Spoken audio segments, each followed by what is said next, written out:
Hello everybody, welcome back to my channel Keerthika's kitchen.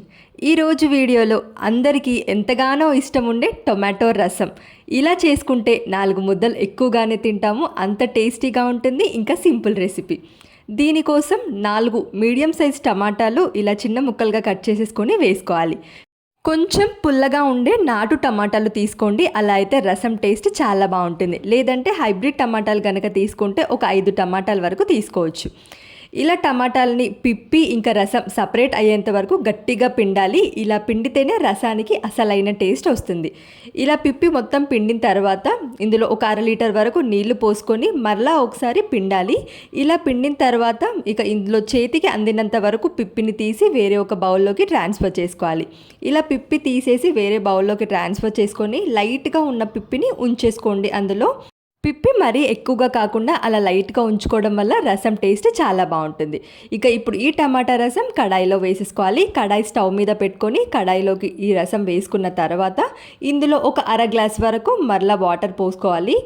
ఇలా water పోసుకున్న తర్వాత 1/2 టేబుల్ స్పూన్ పసుపు, అదేవిధంగా రుచికి సరిపడా 1 టేబుల్ స్పూన్ వరకు రాళ్ళుప్పు. రసంలోకి ఎప్పుడైనా రాళ్ళుప్పు వేస్తే టేస్ట్ చాలా బాగుంటుంది నార్మల్ సాల్ట్ కన్నా కూడా.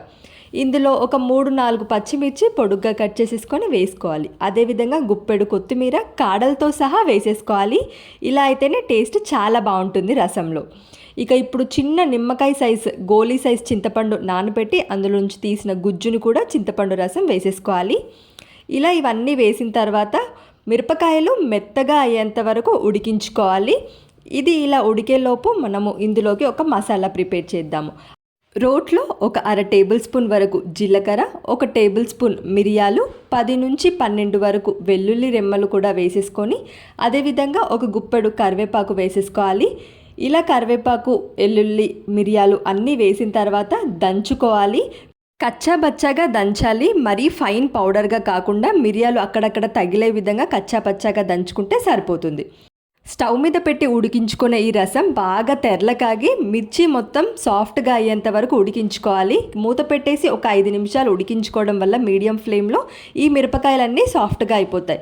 ఇలా అయితేనే మనకు టమాటా పచ్చివాసనపై సాఫ్ట్గా ఉడికింది పర్ఫెక్ట్ అని గుర్తుపెట్టుకోండి. ఇక ఇందులోనే మనం దంచుకున్న వెల్లుల్లి మిరియాల ముద్ద వేసేసి ఇది వేసిన తర్వాత మరీ ఎక్కువసేపు కాకుండా జస్ట్ 1 నిమిషం పాటు ఉడికించుకొని ఒక పొంగు రాగానే ఇంకా ఇది ఫ్లేమ్ ఆఫ్ చేసేసి పక్కన పెట్టుకోవాలి.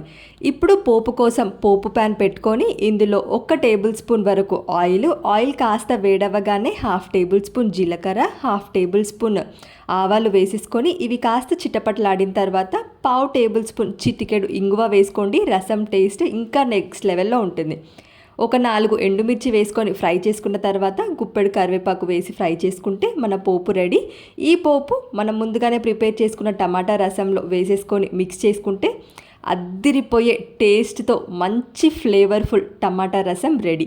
ఇలా ప్రిపేర్ చేసుకొని తినడం వల్ల మనము ఈ వేసవి కాలంలో 4 ముద్దలు ఎక్కువగానే తింటాము. మీరు తప్పకుండా ట్రై చేసి ఎలా వచ్చిందో కామెంట్ సెక్షన్లో చెప్పండి. వీడియో కనుక నచ్చితే లైక్ చేసి ఇలాంటి మరిన్ని ఇంట్రెస్టింగ్ రెసిపీస్ కోసం ఛానల్ని సబ్స్క్రైబ్ చేయండి. Thank you for watching.